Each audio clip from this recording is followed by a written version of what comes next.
Hello friends, नमस्कार।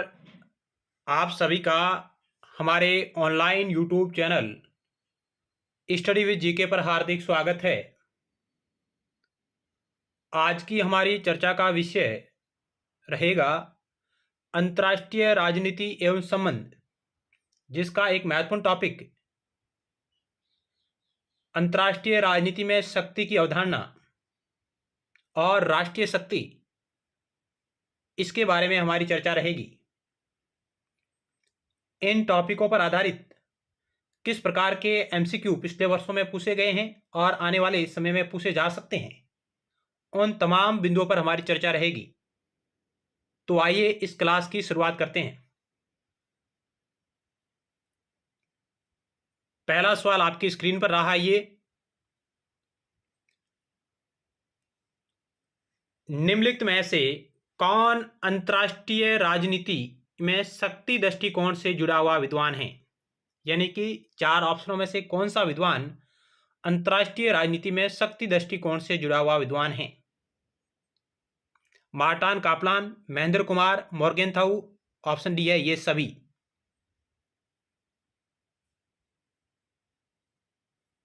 तो क्या होगा इस सवाल का राइट उत्तर?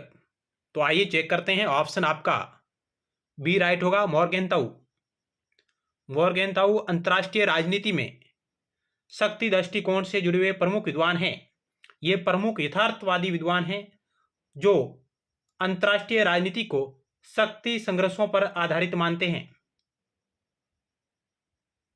जबकि मार्टन कापलान अंतर्राष्ट्रीय राजनीति के व्यवस्था उपागम से जुड़े हुए हैं। मॉर्गेनथाउ जैसे विद्वान कहते हैं कि शक्ति अंतर्राष्ट्रीय राजनीति का केंद्र बिंदु है, प्राण तत्व है। शक्ति है जो अंतर्राष्ट्रीय राजनीति का केंद्र बिंदु या प्राण तत्व है, इस प्रकार की बात मॉर्गेनथाउ के द्वारा की जाती है। और वो कहते हैं कि शक्ति साधन और साध्य दोनों है। अंतर्राष्ट्रीय राजनीति का अंतिम उद्देश्य, मॉर्गेनथाउ कहते हैं कि चाहे कुछ भी हो, लेकिन उसका तात्कालिक उद्देश्य शक्ति को प्राप्त करना है। इस प्रकार मॉर्गेनथाउ अंतर्राष्ट्रीय राजनीति में शक्ति दृष्टिकोण से जुड़े हुए एक प्रमुख विद्वान हैं। अगला सवाल आपकी स्क्रीन पर रहा 2 नंबर। ऑर्गेन्स्की ने अपनी पुस्तक वर्ल्ड पॉलिटिक्स, यह भी सवाल आ सकता है कि वर्ल्ड पॉलिटिक्स किसकी रचना है? ऑर्गेन्स्की की है। उसने शक्ति के आधार पर राज्यों को कितने भागों में विभाजित किया है? ऑर्गेन्स्की ने अपनी पुस्तक वर्ल्ड पॉलिटिक्स में शक्ति के आधार पर राज्यों को कितने भागों में विभाजित किया है? 2, 4, 3, 5। तो आइए इस 2 नंबर सवाल का राइट उत्तर चेक करते हैं। ऑप्शन आपका सी राइट होगा। उसने अपनी बुक वर्ल्ड पॉलिटिक्स में 4 प्रकार के राज्यों की चर्चा की है। शक्ति के आधार पर राज्यों को 4 श्रेणियों में बांटा है। ऑप्शन सी राइट होगा।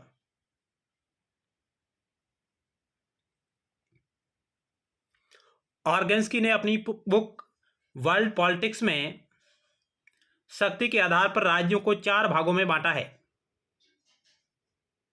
एक है शक्तिशाली संतुष्ट राष्ट्र, दूसरा है शक्तिशाली और असंतुष्ट राष्ट्र, तीसरा है कमजोर संतुष्ट राष्ट्र और चौथा है कमजोर असंतुष्ट राष्ट्र।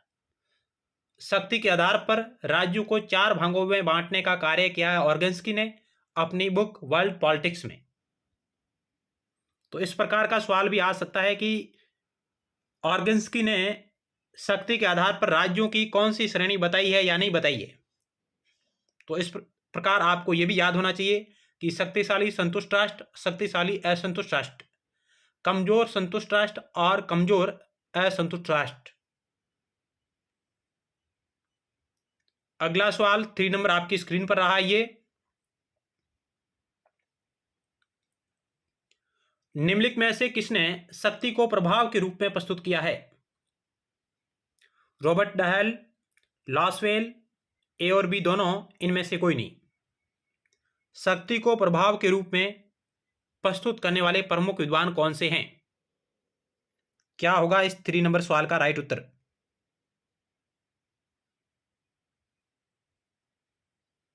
तो ऑप्शन आपका सी राइट होगा। रॉबर्ट डहाल और लॉसवेल है जो शक्ति को प्रभाव के रूप में प्रस्तुत करते हैं। ऑप्शन सी राइट होगा।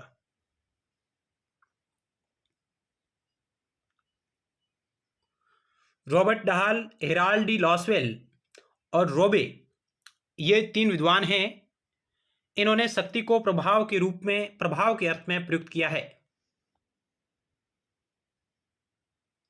कौटिल्य ने शक्ति को बल प्रयोग के रूप में दर्शाया। मॉर्गेनथाउ और कैटलिन ने शक्ति को नियंत्रण के अर्थ में प्रयुक्त किया है। अर्नाल्ड बेरुत या अर्नाल्ड ब्रेख्ट कह सकते हैं। अर्नाल्ड ब्रेख्ट के शब्दों में शक्ति ऐसी योग्यता है जो अपनी इच्छा को कार्यान्वित कर सकती है, यानी कि शक्ति के बारे में अपने विचार व्यक्त करते हैं। अर्नाल्ड ब्रेख्ट कहते हैं कि शक्ति एक ऐसी योग्यता है जो अपनी इच्छा को कार्यान्वित करती है। तो यह परिभाषा अर्नाल्ड ब्रेख्ट की है, जबकि मॉर्गेनथाउ और कैटलिन शक्ति को नियंत्रण के अर्थ में प्रयुक्त करते हैं। कौटिल्य शक्ति को बल प्रयोग के रूप में और प्रभाव के रूप में। Robert Dahl, Herald D Lasswell और रोबे है जो शक्ति को प्रभाव के रूप में प्रयुक्त करते हैं। अगला सवाल 4 नंबर आपकी स्क्रीन पर रहा। निम्नलिखित में से यह किसका कथन है? देश जितना बड़ा होगा उसकी सुरक्षात्मक शक्ति उतनी ही अधिक होगी। यानी कि देश जितना बड़ा होगा उसकी सुरक्षात्मक शक्ति उतनी ही अधिक होगी। इस प्रकार की बात कौन सा विद्वान करता है? स्पाइकमैन, लॉसवेल, सलीचर, इनमें से कोई नहीं। 4 ऑप्शन आपके समक्ष रहे।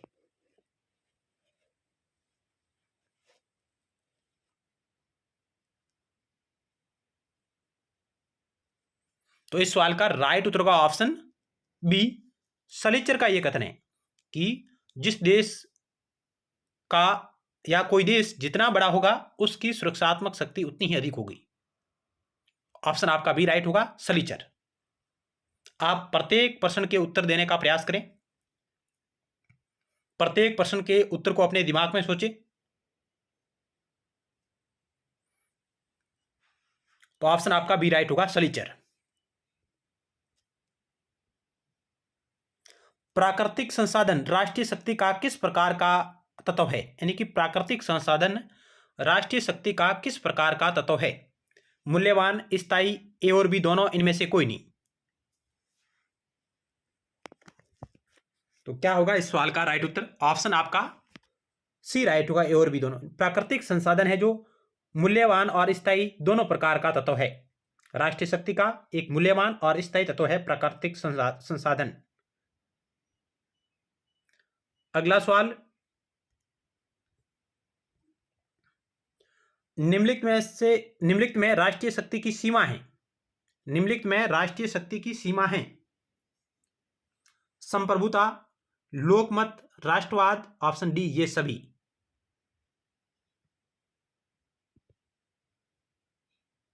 तो ऑप्शन डी राइट होगा, उपरोक्त सभी।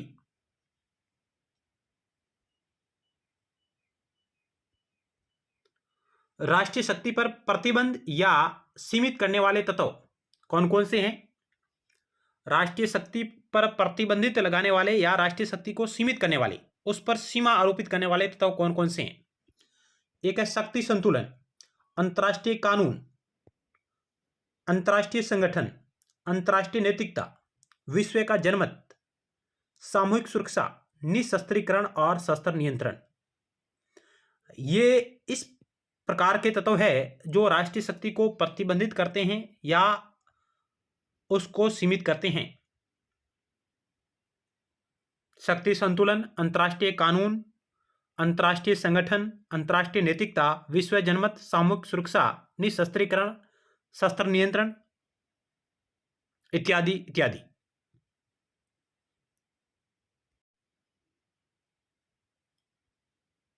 अगला सवाल 7 नंबर आपकी स्क्रीन पर रहा। पामर और पार्किंस ने राष्ट्रीय शक्ति के निर्धारक तत्वों को कितने भागों में बांटा है? पामर और पार्किंस ने राष्ट्रीय शक्ति के निर्धारक तत्वों को कितने भागों में बांटा है? Option A 2, option C 4, option B 3, option D 5। क्या होगा इस सवाल का राइट उत्तर?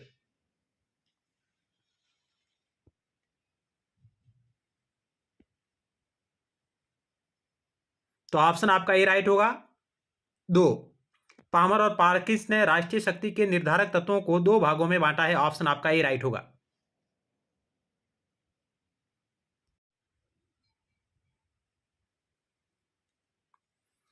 पामर और पार्किंस ने राष्ट्रीय शक्ति के तत्वों को 2 भागों में बांटा है, जिसमें वो बताते हैं कि एक है मानवीय या अमूर्त तत्व, एक है अमूर्त और दूसरा है मूर्त। इसको वो मानवीय तत्व कहते हैं और यह है गैर मानवीय।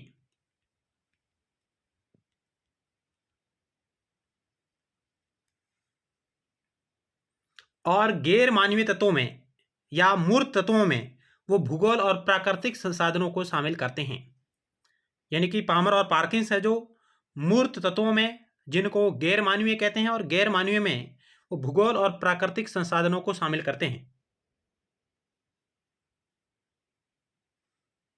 इस प्रकार पामर और पार्किंस ने राष्ट्रीय शक्ति के निर्धारक तत्वों को 2 भागों में बांटा है। अगला सवाल 8 नंबर आपकी स्क्रीन पर रहा।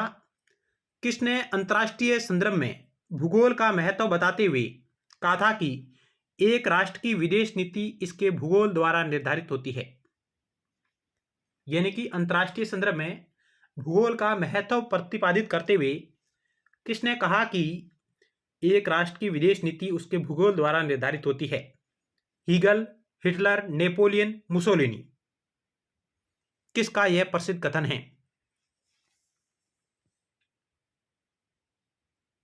तो इस सवाल का राइट उत्तर होगा ऑप्शन 3। नेपोलियन ने कहा था कि एक राष्ट्र की विदेश नीति उसके भूगोल द्वारा निर्धारित होती है। ऑप्शन 3 राइट होगा।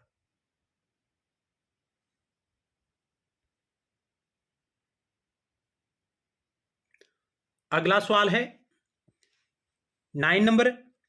किस देश के साथ न्यू मूर द्वीप को लेकर भारत का विवाद है? यानी किस देश के साथ न्यू मूर द्वीप के कारण भारत का विवाद है? श्रीलंका, बांग्लादेश, पाकिस्तान, चीन।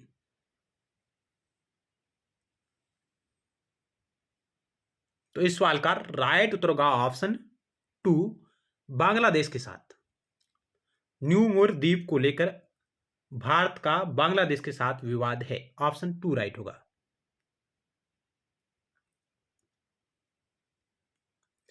न्यू मूर द्वीप भारत और बांग्लादेश के मध्य विवाद का कारण है। न्यू मूर द्वीप भारत और बांग्लादेश के मध्य बंगाल की खाड़ी में स्थित है। 9 किलोमीटर परिधि वाले इस निर्जन द्वीप को लेकर भारत और बांग्लादेश में काफी विवाद रहा है। तो यह न्यू मूर द्वीप है जो बंगाल की खाड़ी में स्थित है और भारत और बांग्लादेश के मध्य विवाद का कारण है।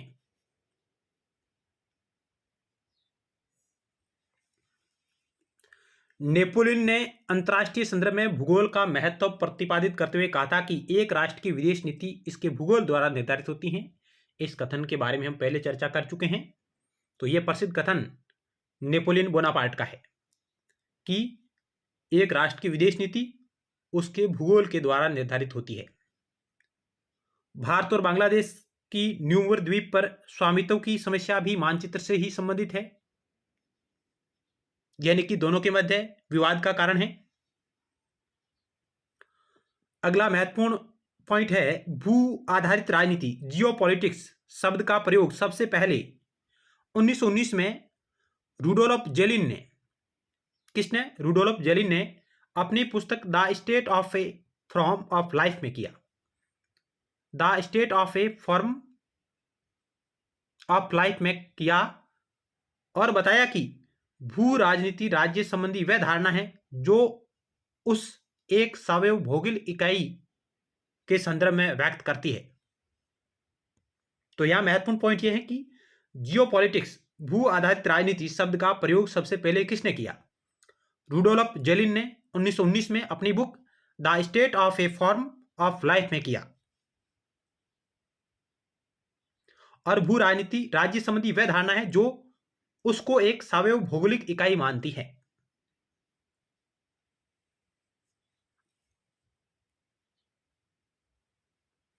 अगला सवाल 10 नंबर सवाल आपकी स्क्रीन पर रहा। ये किसके अनुसार सैनिक शक्ति का सर्वोच्च महत्व इस बात में है कि यह बहस का अंतिम शब्द तथा अपील का अंतिम न्यायालय है। किसने कहा कि सैनिक शक्ति का सर्वोच्च महत्व इस बात में है कि यह बहस का अंतिम शब्द तथा अपील का अंतिम न्यायालय है सैनिक शक्ति? पामर तथा Perkins, Robert Dahl, Harold Lasswell, K M. Panikkar.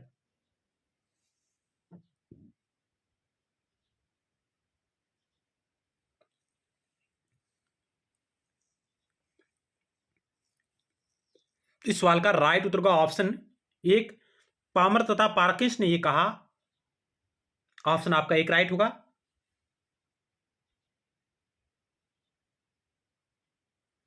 Palmer और पार्किंस ने सैनिक शक्ति के सर्वोच्च महत्व पर बल देते हुए कहा कि यह बहस का अंतिम शब्द तथा अपील का अंतिम न्यायालय है।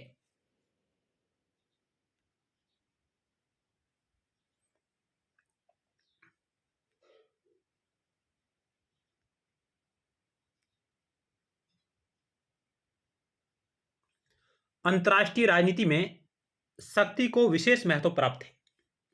शक्ति को सभी प्रकार की राजनीति में एक महत्वपूर्ण तत्व माना गया है। अंतर्राष्ट्रीय राजनीति के दो महत्वपूर्ण दृष्टिकोण, एक आदर्शवादी दृष्टिकोण और एक है यथार्थवादी दृष्टिकोण। अंतर्राष्ट्रीय राजनीति का आदर्शवादी दृष्टिकोण मानता है कि अंतर्राष्ट्रीय राजनीति नैतिक नियमों पर आधारित है, जबकि अंतर्राष्ट्रीय राजनीति का यथार्थवादी दृष्टिकोण मानता है कि अंतर्राष्ट्रीय राजनीति शक्ति संबंधों पर आधारित है, जिसमें शक्ति मुख्य केंद्र में है। और यथार्थवादी विचारकों ने शक्ति के महत्व को स्वीकार करते हुए पूरी अंतर्राष्ट्रीय राजनीति को शक्ति के लिए संघर्ष के रूप में चित्रित किया है, जिसके मुख्य प्रतिपादक है मॉर्गेनथाउ। ईओएल जूनियर अब्दुल ए सेड ने अपनी पुस्तक कॉन्सेप्ट ऑफ इंटरनेशनल पॉलिटिक्स में शक्ति राजनीति को अंतर्राज्यीय व्यवस्था का प्रगतिशील नियंत्रण घोषित किया है। यानी कि ईओएल जूनियर और अब्दुल ए सेड ने अपनी पुस्तक कॉन्सेप्ट ऑफ इंटरनेशनल पॉलिटिक्स में शक्ति राजनीति को अंतर्राज्यीय व्यवस्था का प्रगतिशील नियंत्रण घोषित किया है। The controlling dynamics of inter state system, किसने कहा?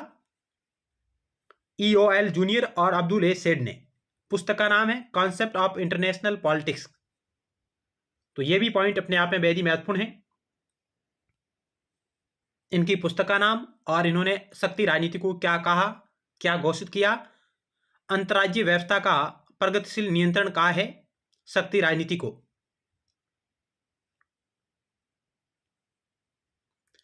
इलेवन नंबर सवाल आपकी स्क्रीन पर रहा। ये किसके अनुसार शक्ति अपने साध्यों के अनुकूल किसी राष्ट्र की दूसरे राष्ट्र के व्यवहार को प्रभावित करने का नाम है? यानी कि शक्ति अपने साध्यों को, अपने लक्ष्यों के अनुकूल किसी राष्ट्र की दूसरे राष्ट्र के व्यवहार को प्रभावित करने का नाम है। यदि कोई राष्ट्र ऐसा नहीं कर सकता है तो चाहे वह कितना भी बड़ा हो, कितना भी धनी हो, कितना भी महान हो, वह शक्तिशाली नहीं माना जा सकता। शक्ति के बारे में यह परिभाषा किस विद्वान ने कही है? बहुत ही शानदार परिभाषा है कि शक्ति अपने साध्यों, लक्ष्यों के अनुकूल किसी राष्ट्र की दूसरे राष्ट्र के व्यवहार को प्रभावित करने का नाम है।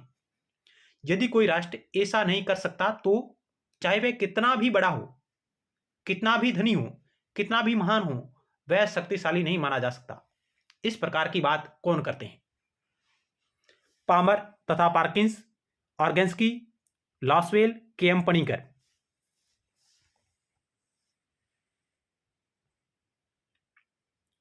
तो इस सवाल का राइट उत्तर का ऑप्शन 2 ऑर्गेन्स्की ने यह कहा है कि शक्ति अपने साध्यों के अनुकूल किसी राष्ट्र की दूसरे राष्ट्र के व्यवहार को प्रभावित करने का नाम है। ऑर्गन्स की अपनी पुस्तक वर्ल्ड पॉलिटिक्स में ये कहते हैं, और वे शक्ति के आधार पर राज्यों के 4 प्रकार बताते हैं: शक्तिशाली संतुष्ट, शक्तिशाली असंतुष्ट, कमजोर संतुष्ट, कमजोर असंतुष्ट। तो इस प्रकार का विचार ऑर्गन्स की का है। ऑप्शन 2 राइट होगा।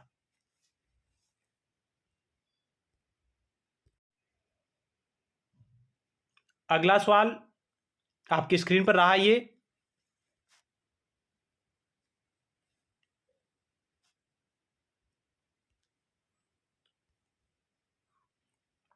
बारह नंबर सवाल, यह किसकी प्रसिद्ध कहावत है? सेनाएं अपने पेट पर यात्रा करती है, अर्थात भूखे रहकर सैनिक नहीं लड़ सकते।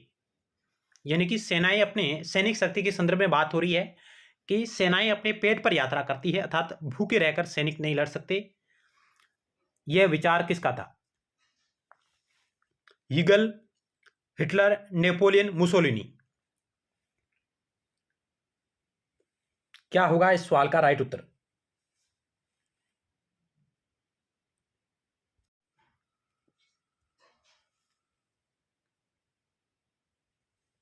बारह नंबर सवाल का राइट उत्तर होगा ऑप्शन 3, नेपोलियन। यह नेपोलियन की कहावत है कि सेनाएं अपने पेट पर यात्रा करती, अर्थात भूखे रहकर सैनिक नहीं लड़ सकते। या उन्होंने कहा था कि सेनाएं पेट के बल मार्च करती हैं, और उनके कहने का मतलब था कि सैनिक भूखे रहकर राष्ट्र की सुरक्षा नहीं कर सकते। इस प्रकार की बात उन्होंने खाद्यान्न राष्ट्रीय शक्ति का एक महत्वपूर्ण उपतत्व है, उसको लेकर नेपोलियन ने यह बात कही थी। उनका कहना था कि जो राष्ट्र खाद्यान्न से संपन्न राष्ट्र होगा वह अपनी सुरक्षा स्वयं कर सकता है, कि जो राष्ट्र खाद्यान्न से संपन्न राष्ट्र होगा वह अपनी सुरक्षा स्वयं कर सकता है, क्योंकि युद्धकालीन स्थिति में शत्रु उस राष्ट्र की सबसे पहले आयात की स्थिति को रोकता है, जिससे वह राष्ट्र युद्ध अधिक समय तक नहीं कर सकेगा। इस प्रकार की बात है जो प्रतिपादित करने वाले विद्वान हैं नेपोलियन बोनापार्ट।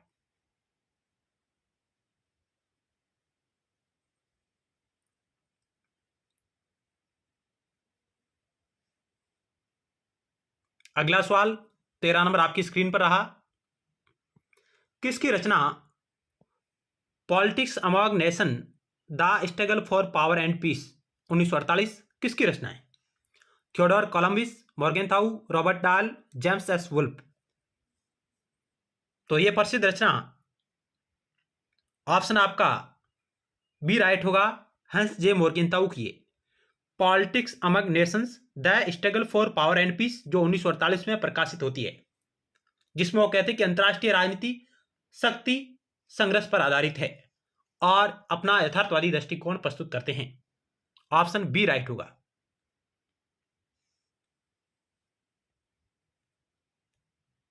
अगला सवाल 14 नंबर, राष्ट्रीय शक्ति के तत्वों में शामिल है भूगोल, जनसंख्या और तकनीकी, प्राकृतिक संसाधन, विचारधारा, राष्ट्रीय मनोबल, नेतृत्व और कूटनीति, उपरोक्त सभी राष्ट्रीय शक्ति के तत्वों में शामिल है। कौन से तत्व राष्ट्रीय शक्ति के तत्वों में शामिल है?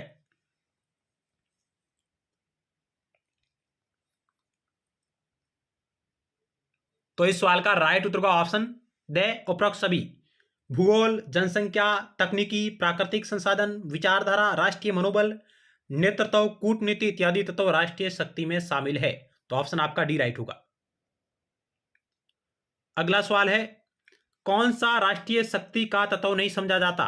इनमें से कौन सा है जो राष्ट्रीय शक्ति का तत्व नहीं समझा जाता है? नेतृत्व, राष्ट्रीय संसाधन, राष्ट्रीय चरित्र, दल प्रणाली। तो ऑप्शन आपका डी राइट होगा। दलीय प्रणाली और दबाव समूह को राष्ट्रीय शक्ति का तत्व नहीं कह सकते, यानी कि दलीय प्रणाली और दबाव समूह राष्ट्रीय शक्ति का तत्व नहीं है, जबकि लीडरशिप, राष्ट्रीय संसाधन, राष्ट्रीय चरित्र, कूटनीति इत्यादि राष्ट्रीय शक्ति के प्रमुख तत्व माने जाते हैं। तो ऑप्शन डी राइट होगा इस सवाल का। अगला सवाल 16 नंबर आपकी स्क्रीन पर रहा, अंतरराष्ट्रीय संबंधों में शक्ति है निरंकुश है, सापेक्ष है, परिमित है, अपरिमित है। इस सवाल का राइट उत्तर का ऑप्शन बी, अंतर्राष्ट्रीय संबंधों में शक्ति सापेक्ष होती है। ऑप्शन आपका बी राइट होगा। अंतर्राष्ट्रीय संबंधों में शक्ति एक सापेक्ष अवधारणा है। ऑप्शन बी राइट होगा। अगला सवाल 17 नंबर सवाल आपकी स्क्रीन पर रहा। कौन सा राष्ट्रीय शक्ति का प्राकृतिक तत्व नहीं है? इनमें से कौन सा है जो राष्ट्रीय शक्ति का एक प्राकृतिक तत्व नहीं है? राजनीतिक दल, साधन, जनसंख्या, भूगोल। इस 17 नंबर सवाल का राइट उत्तर होगा ऑप्शन ए, राजनीतिक दल है जो राष्ट्रीय शक्ति का प्राकृतिक तत्व नहीं है और न ही इसका एक अन्य तत्व है, न ही मानवीय तत्व है। ऑप्शन आपका ए राइट होगा, राजनीतिक दल।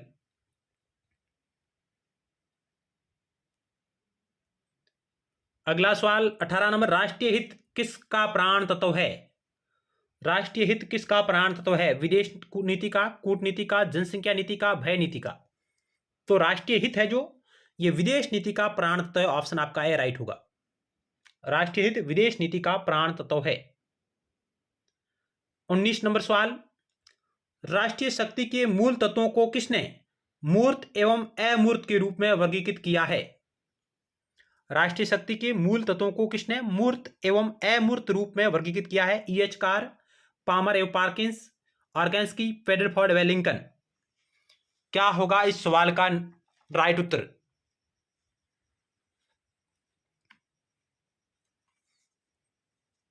राष्ट्रीय शक्ति के मूल तत्वों को किसने मूर्त एवं अमूर्त के रूप में वर्गीकृत किया है?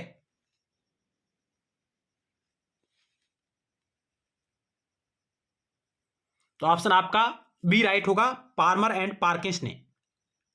इसके अलावा जेम्स एस वुल्फ ने भी राष्ट्रीय शक्ति के तत्वों को दो भागों में बांटा है। इनके अलावा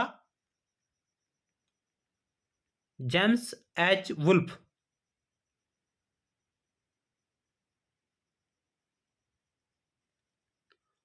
उन्होंने भी राष्ट्रीय शक्ति के तत्वों को दो भागों में बांटा है, एक मूर्त और दूसरा अमूर्त। इन दोनों तत्वों को मिलाकर राष्ट्रीय शक्ति का निर्माण होता है। इस प्रकार की बात जेम्स एच वुल्फ करते हैं। और मोर्गेनथाउ ने भी पामर और पार्किंस ने भी राष्ट्रीय शक्ति के तत्वों को मूर्त और अमूर्त में बांटा है। ऑप्शन आपका इस प्रकार बी राइट होगा। इसके अलावा जेम्स एच वुल्फ का नाम भी आप याद रख सकते हैं, जिन्होंने भी राष्ट्रीय शक्ति के तत्वों को दो भागों में बांटने का काम किया है, मूर्त और अमूर्त। इन दोनों को मिलाकर वो कहते हैं कि राष्ट्रीय शक्ति का निर्माण होता है। और जेम्स एस वुल्फ कहते हैं कि राष्ट्रीय शक्ति के मूर्त तत्वों का हम अध्ययन कर सकते हैं, जबकि अमूर्त तत्व मनोवैज्ञानिक होते हैं जिनका अध्ययन नहीं किया जा सकता।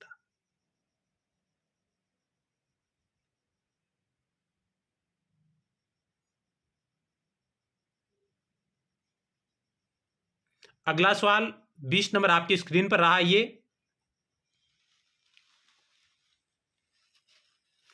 उन परिसंपत्तियों का योग जो किसी राज्य को अपने लक्ष्यों को प्राप्त करने में सक्षम बनाता है, भले ही वे अन्य अंतर्राष्ट्रीय अभिनेताओं के लक्ष्यों और इच्छाओं के साथ टकराव करते हो, किसी देश की परिभाषा है।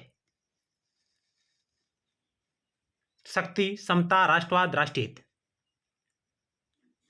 इनमें से वह कौन सा टर्म है जो ऊपर परिभाषा को संदर्भित करता है? उन परिसंपत्तियों का योग जो किसी राज्य को अपने लक्ष्यों को प्राप्त करने में सक्षम बनाता है। इस लाइन से, इस पंक्ति से कौन सा टर्म संदर्भित है? शक्ति, समता, राष्ट्रवाद, राष्ट्रीय हित। तो ऑप्शन आपका ए राइट होगा। शक्ति उन परिसंपत्तियों का योग है, शक्ति उन परिसंपत्तियों का योग है जो किसी राज्य को अपने लक्ष्य को प्राप्त करने में सक्षम बनाता है, भले ही वे अन्य अंतर्राष्ट्रीय अभिनेताओं के लक्ष्यों और इच्छाओं के साथ टकराव करते हो, किसी देश की परिभाषा है।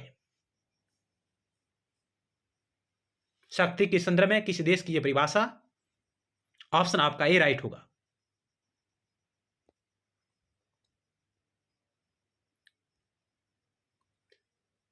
शक्ति उन परिसंपत्तियों का योग को संदर्भित करती है जो किसी राज्य को अपने लक्ष्यों को प्राप्त करने में सक्षम बनाती है, भले ही वे अन्य अंतर्राष्ट्रीय अभिनेताओं के लक्ष्यों और इच्छाओं के साथ टकराव करते हो। इसमें किसी देश की दूसरों को प्रभावित करने और उन पर नियंत्रण स्थापित करने की क्षमता भी शामिल है, चाहे वह सैन्य ताकत, आर्थिक संसाधनों, राजनीतिक संबंधों या अन्य माध्यमों से हो। शक्ति अंतर्राष्ट्रीय संबंधों का एक महत्वपूर्ण पहलू है, क्योंकि यह किसी देश की अपने राष्ट्रीय हितों की रक्षा करने और वैश्विक क्षेत्र में अपने उद्देश्यों को आगे बढ़ाने की क्षमता निर्धारित करती है। तो शक्ति को उन परिसंपत्तियों के योग के रूप में परिभाषित किया गया है।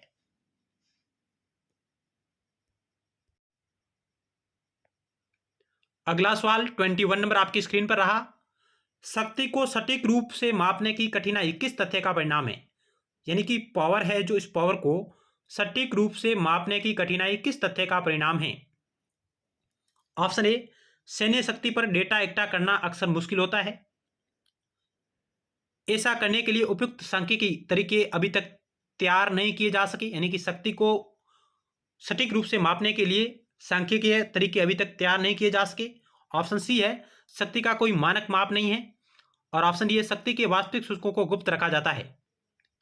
ऑप्शन 21 है, जो प्रश्न है 21, शक्ति को सटीक रूप से मापने की कठिनाई किस तथ्य का परिणाम है? इनमें से आपको सटीक उत्तर का चयन करना है।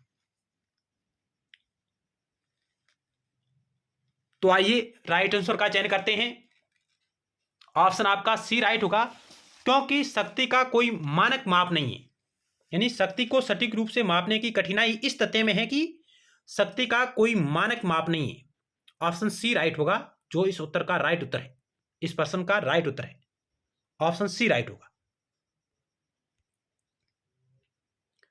शक्ति को सटीक रूप से मापने की कठिनाई इस तथ्य का परिणाम है कि शक्ति के लिए कोई मानक माप नहीं है। शक्ति एक जटिल और बहुआयामी अवधारणा है, जिसे किसी एक मीट्रिक का उपयोग करके आसानी से मात्राबद्ध या मापा नहीं जा सकता। यानी किसी एक मीटर का उपयोग करके, एक मापक का उपयोग करके उसको आसानी से हम मात्राबंद या माप नहीं सकते हैं। विभिन्न देशों और संगठनों में शक्ति को मापने के लिए अलग अलग परिभाषाएं और मानदंड हो सकते हैं, जिससे सार्वभौमिक रूप से स्वीकृत मानक स्थापित करना चुनौतीपूर्ण कार्य है।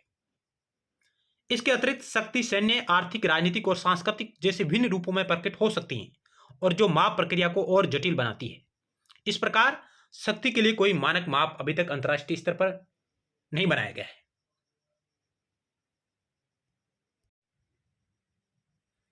अगला सवाल 22 नंबर आपकी स्क्रीन पर रहा। ये यथार्थवादी सत्ता को किस रूप में चित्रित करते हैं? यथार्थवादी सत्ता को किस रूप में चित्रित करते हैं? शून्य राशि वाला खेल, एक गैर शून्य राशि वाला खेल, सकारात्मक राशि वाला खेल, अंतर्राष्ट्रीय व्यवस्था में महत्वहीन। यथार्थवादी सत्ता को किस रूप में चित्रित करते हैं? पावर को, शक्ति को, सत्ता यानी शक्ति को किस रूप में चित्रित करते हैं? तो इस सवाल का राइट उत्तर का ऑप्शन ए राइट होगा, एक शून्य राशि वाला खेल। यथार्थवादी शक्ति को एक शून्य राशि वाला खेल के रूप में परिभाषित करते हैं। ऑप्शन आपका एक राइट होगा। यथार्थवादी सत्ता को शून्य राशि के खेल के रूप में चित्रित करते हैं, क्योंकि उनका मानना है कि अंतर्राष्ट्रीय संबंधों में एक देश का लाभ दूसरे देश का नुकसान होता है। यानी कि शून्य राशि खेल क्या है कि इसमें एक देश का लाभ दूसरे देश के नुकसान पर होता है। उनका तर्क है कि दुनिया में शक्ति और संसाधन सीमित मात्रा में है, इसलिए एक राज्य की शक्ति में कोई भी वृद्धि दूसरे राज्य की कीमत पर होनी चाहिए। यह परिप्रेक्ष्य प्रतिस्पर्धा, संघर्ष और राष्ट्रीय हितों की खोज जैसे मुद्दों पर यथार्थवादी सोच को आकार देता है। इस प्रकार यथार्थवादी शक्ति को शून्य राशि के खेल के रूप में परिभाषित करते हैं, चित्रित करते हैं।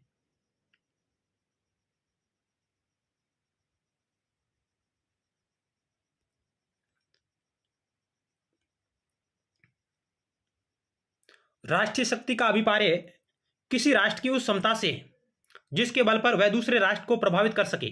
राष्ट्र की इसी क्षमता का नाम राष्ट्रीय शक्ति है। राष्ट्रीय शक्ति एक मापदंड है जिसके आधार पर अंतर्राष्ट्रीय घटनाओं पर किसी राष्ट्र के प्रभाव का मूल्यांकन किया जाता है। यानी कि राष्ट्रीय शक्ति एक मापदंड है जिसके आधार पर अंतर्राष्ट्रीय घटनाओं पर किसी राष्ट्र के प्रभाव का मूल्यांकन किया जाता है। राष्ट्रीय शक्ति किसी राष्ट्र की वह क्षमता है जिसके बल पर वह दूसरे राष्ट्र को प्रभावित कर सकता है। शक्ति के लिए संघर्ष सर्वव्यापी है, यह कथन है जो मॉर्गेंताउ का है कि शक्ति के लिए संघर्ष सर्वव्यापी है। इस प्रकार की बात मॉर्गेंताउ करते हैं। मैकाइवर ने क्या कहा राष्ट्रीय शक्ति के बारे में, उनकी परिभाषा क्या है कि व्यक्तियों या वस्तुओं के व्यवहार को केंद्रित, नियमित और निर्देशित करने की क्षमता को शक्ति कहते हैं। कि व्यक्तियों या वस्तुओं के व्यवहार को केंद्रित, नियमित और निर्देशित करने की क्षमता ही शक्ति है। ये मैकाइवर की परिभाषा है। मॉर्गेंताउ के शब्दों में राजनीति संदर्भ में शक्ति का अर्थ मनुष्य की शक्ति जो दूसरे मनुष्य के मस्तिष्क और कार्यों के ऊपर नियंत्रण स्थापित करती हो। मॉर्गेंताउ क्या कहते हैं, वो कहते हैं कि शक्ति का अर्थ है मनुष्य की शक्ति जो दूसरे मनुष्यों के मस्तिष्क और कार्यों पर नियंत्रण करे। और एक और महत्वपूर्ण परिभाषा जो कई बार परीक्षाओं में पूछी गई है, रॉबर्ट बायस्टोड कहते हैं कि शक्ति बल प्रयोग की योग्यता है, न कि उसका वास्तविक प्रयोग। यानी कि शक्ति बल प्रयोग की योग्यता है, न कि उसका वास्तविक प्रयोग। यह परिभाषा रॉबर्ट बायस्टोड की है, कई बार परीक्षाओं में आई हुई है। अन्य और कुछ महत्वपूर्ण पॉइंट है। एलन आर बोल कहते हैं कि राजनीतिक शक्ति दूसरे के व्यवहार को किस प्रकार की शक्ति की धमकी देकर कार्य करने की क्षमता है। यानी कि राजनीतिक शक्ति है जो दूसरे के व्यवहार को किसी प्रकार की शक्ति की धमकी देकर कार्य करने की क्षमता का नाम है। हंस जे मॉर्गेंताउ के अनुसार राष्ट्रीय शक्ति वह शक्ति है जिसके आधार पर कोई व्यक्ति दूसरे राष्ट्र के कार्यों, व्यवहारों और नीतियों पर प्रभाव तथा नियंत्रण रखने की चेष्टा करता हो। यानी कि दूसरे के मन और मस्तिष्क पर नियंत्रण स्थापित करता है, वही क्या है, शक्ति है। इस प्रकार की बात मॉर्गेंताउ कहते हैं। शक्ति तथा प्रभाव में अंतर होता है। यानी कि शक्ति और प्रभाव जिसमें अंतर है। शक्ति का अर्थ है बल का प्रयोग या बल प्रयोग की धमकी द्वारा दूसरे के व्यवहार को नियंत्रित अथवा निर्देशित करना। यानी कि शक्ति का अर्थ है बल का प्रयोग या बल प्रयोग की धमकी द्वारा दूसरे के व्यवहार को नियंत्रित अथवा निर्देशित करना है। जबकि प्रभाव का अर्थ दूसरे के व्यवहार को धमकी द्वारा नहीं अपितु प्रेरणा द्वारा बदलने का प्रयास। प्रभाव का क्षेत्र शक्ति के क्षेत्र से अधिक है, विशाल होता है तथा शक्ति से अधिक लोकतांत्रिक होता है। प्रभाव की अवधारणा लोकतांत्रिक है शक्ति की अपेक्षा, और इसका क्षेत्र शक्ति की अपेक्षा अधिक है। और प्रभाव है जो व्यवहार को धमकी द्वारा नहीं अपितु प्रेरणा द्वारा, विचारों के द्वारा बदलने का प्रयास है। तो शक्ति और प्रभाव में इस प्रकार का डिफरेंस है।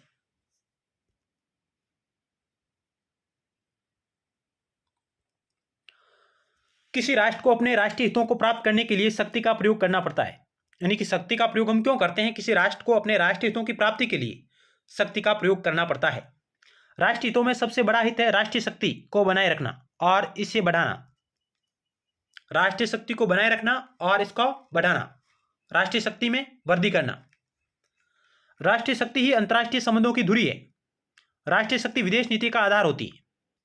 इस प्रकार के कथन और कारण वाले सवाल आ सकते हैं, या राष्ट्रीय शक्ति से संबंधित विशेषताएं इत्यादि इत्यादि प्रकार के सवाल बन सकते हैं। तो राष्ट्रीय शक्ति अंतर्राष्ट्रीय संबंधों की धुरी है। राष्ट्रीय शक्ति विदेश नीति का आधार है। राजनीतिज्ञों तथा कूटनीतिज्ञों की दूसरे राष्ट्रों के साथ अंतःक्रिया करने की योग्यता उनके राष्ट्र की राष्ट्रीय शक्ति द्वारा ही निर्धारित होती है। यानी कि कोई राजनीतिज्ञ या कूटनीतिज्ञ या राजदूत या विदेश मंत्री किसी अन्य राष्ट्र के साथ संबंध किस प्रकार निर्धारित करेंगे, और उन निर्धारित करने के पीछे जो शक्ति है वह है राष्ट्रीय शक्ति। उसके आधार पर भी वो अपने विदेश संबंधों का निर्धारण करते हैं, अंतर्राष्ट्रीय संबंधों को बनाते हैं।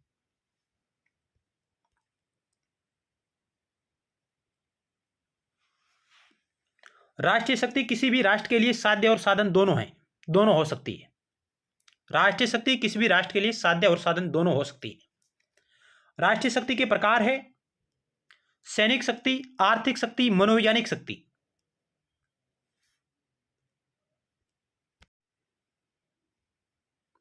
राष्ट्रीय शक्ति के 3 प्रकार बताए हैं ईएच कार ने राष्ट्रीय शक्ति के 3 प्रकार बताए हैं, सैनिक शक्ति, आर्थिक शक्ति, मनोवैज्ञानिक शक्ति।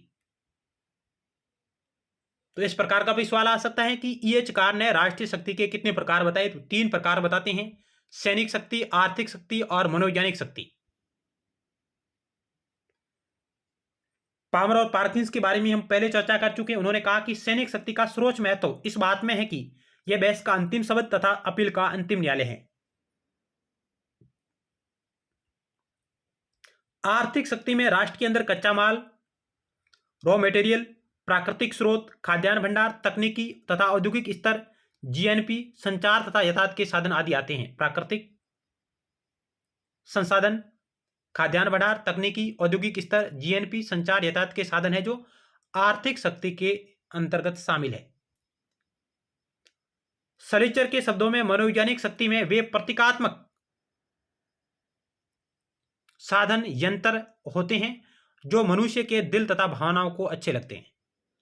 सलीचर का कहना है कि मनोवैज्ञानिक शक्ति में वे प्रतीकात्मक साधन यंत्र होते हैं जो मनुष्य के दिल तथा भावनाओं को अच्छे लगते हैं। इस प्रकार की बात भी सलीचर महोदय के द्वारा कही गई है।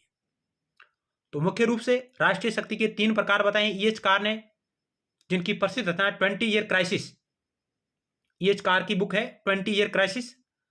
और वे शक्ति के 3 प्रकार बताते हैं: सैनिक शक्ति, आर्थिक शक्ति, मनोवैज्ञानिक शक्ति।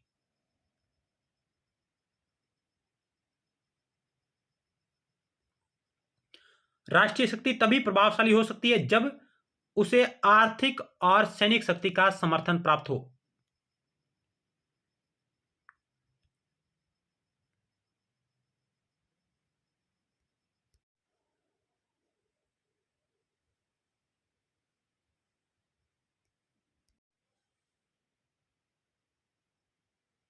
इसके अलावा शक्ति की अवधारणा से जुड़ी अन्य और महत्वपूर्ण पॉइंट आपके समक्ष पेश है।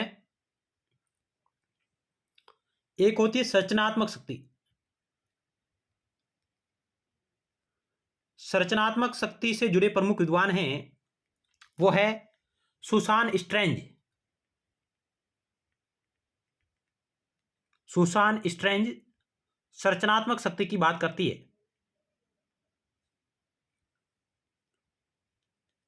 और सुसान स्ट्रेंज एक नव यथार्थवादी विचारक का है जिन्होंने संरचनात्मक शक्ति, स्ट्रक्चर पावर की बात की है। और वे 4 प्रकार की प्राथमिक शक्ति संरचनाओं की बात करती है, जिनकी महत्वपूर्ण पुस्तक है कैसिनो कैपिटलिज्म। कैसिनो कैपिटलिज्म में सुसान स्ट्रेंज 4 प्रकार की प्राथमिक शक्ति संरचनाओं की बात करती है, जिनमें वो कहती हैं कि सुसान स्ट्रेंज ने 4 प्रकार की प्राथमिक शक्ति संरचनाएं बताई है, जिनमें ज्ञान संरचना, दूसरी बात करती है वित्तीय संरचना, और तीसरी बात करती है सुरक्षा संरचना, और चौथी बात करती है उत्पादन संरचना। इस प्रकार अपनी पुस्तक कैसिनो कैपिटलिज्म में नव यथार्थवादी विचारिका सुसान स्ट्रेंज संरचनात्मक शक्ति की चर्चा करती है और वह 4 प्रकार की प्राथमिक शक्ति संरचनाएं बताती है: ज्ञान संरचना, वित्तीय संरचना, सुरक्षा संरचना, उत्पादन संरचना, यानी कि knowledge structure, financial structure, security structure और प्रोडक्शन स्ट्रक्चर। तो इस प्रकार का सवाल भी आ सकता है कि सुसान स्ट्रेंज ने प्राथमिक शक्ति संरचनाओं के कितने प्रकार बताए हैं? तो 4 प्रकार बताए हैं: ज्ञान संरचना, वित्तीय संरचना, सुरक्षा संरचना, उत्पादन संरचना। और सुसान स्ट्रेंज एक नव यथार्थवादी विचारिका है जिनकी प्रसिद्ध पुस्तक है कैसिनो कैपिटलिज्म, जो संरचनात्मक शक्ति की बात करती है।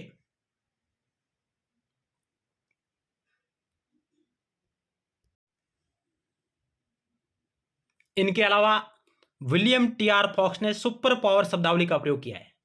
William TR. फॉक्स जिसने सुपर पावर शब्दावली का प्रयोग करते हैं, और इसका उन्होंने प्रयोग 1944 में किया है, और उन्होंने यूएसए और यूएसएसआर को सुपर पावर की श्रेणी में रखा है। यूएसए और यूएसएसआर को सुपर पावर की श्रेणी में रखा, और उसके बाद उन्होंने यूके को भी इसमें शामिल किया है। तो इस प्रकार आज हमने शक्ति की अवधारणा और राष्ट्रीय शक्ति से जुड़े चुनिंदा महत्वपूर्ण अभ्यास प्रश्नों के बारे में बात की। जरूर आपको ये हमारा प्रयास अच्छा लगा होगा। मिलते हैं नेक्स्ट टाइम एक नए टॉपिक के साथ, अन्य और महत्वपूर्ण सवालों के साथ। तब तक के लिए धन्यवाद।